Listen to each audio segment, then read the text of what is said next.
رسول اللہ صلی اللہ علیہ وسلم کی ایک حدیث ہے جس کا مفہوم ہے کہ اگر لوگوں کو نماز کے فائدے کا اور امپورٹنس کا پتہ چل جائے تو دنیا میں کوئی شخص بھی نہ ماننے والا نہ رہے.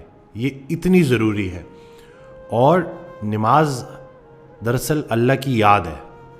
ہم جب یہ روزمرہ کے کاموں میں بھاگ دوڑ میں ہوتے ہیں تو اس بھاگ دوڑ میں کہیں ہم اللہ کو بھول نہ جائیں, زندگی دینے والے کو بھول نہ جائیں. اس کو یاد رکھنے کے لیے صبح اٹھے, فجر پڑھی, فجر پڑھنے کے بعد اپنے کام شروع کیے, مصروفیات میں بزی رہے, پھر ظہر کا ٹائم آ گیا, پھر نماز پڑھی, پھر اللہ کو یاد کیا, پھر ظہر سے عصر تک اللہ کو یاد رکھا, پھر جیسی عصر آئی عصر پڑھی, پھر سے اللہ کی یاد تازہ ہوئی, پھر عصر سے مغرب کے بیچ میں اللہ کو یاد رکھا, اور پھر عصر سے مغرب کے بیچ میں جو اللہ کو یاد رکھا کام بھی کیے اور اللہ کی یاد بھی قائم رہی.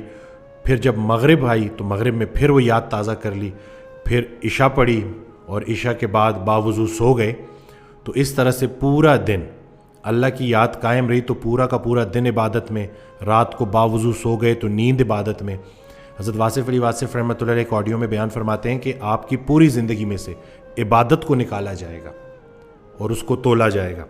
تو اگر آپ کی پوری زندگی ہی عبادت نکل آئی تو پھر تو نیت ہے جی. وہ ہم کہتے ہیں نا اعمال کا دار و مدار نیت پر ہے. تو ہم جب نماز پڑھتے ہیں نا تو نماز کی جو مقصد ہے وہ اللہ کی یاد ہے. تو ہمیں اللہ کی یاد قائم رہتی ہے اور وہ ہمارا پورا دن عبادت میں کاؤنٹ ہوتا ہے, ایک نماز سے دوسری نماز تک. اس کے علاوہ حضرت واصف علی واصف رحمۃ اللہ ایک آڈیو میں بیان فرماتے ہیں کہ آپ کی پورے دن میں جتنی بھی حالتیں ہوتی ہیں اس میں سب سے بہترین حالت نماز ہے, سجدہ ہے. اللہ تعالیٰ کا قرب ہر کوئی مانگتا ہے نا کہ اللہ ہمیں اپنے قریب کر دے, تو اللہ تعالیٰ جو ہے ارشاد فرماتا ہے کہ سجدہ کرو اور میرے قریب ہو جا. تو یہ اس میں اتنی فائدے ہیں ہمارے لیے, ظاہری بھی اور باطنی بھی, دونوں لحاظ سے. تو ہم اگر ان باتوں پہ عمل کرنا شروع کر دیں گے اور ہماری پوری زندگی ہی عبادت میں شمار ہونا شروع ہو جائے گی, تو یہ جو دل کا سکون ہے نا, یہ دنیا کی بہت بڑی سب سے بڑی دولت ہے جو دل کا سکون ہے, اور وہ آپ کو اللہ کی یاد کے بغیر مل نہیں سکتا.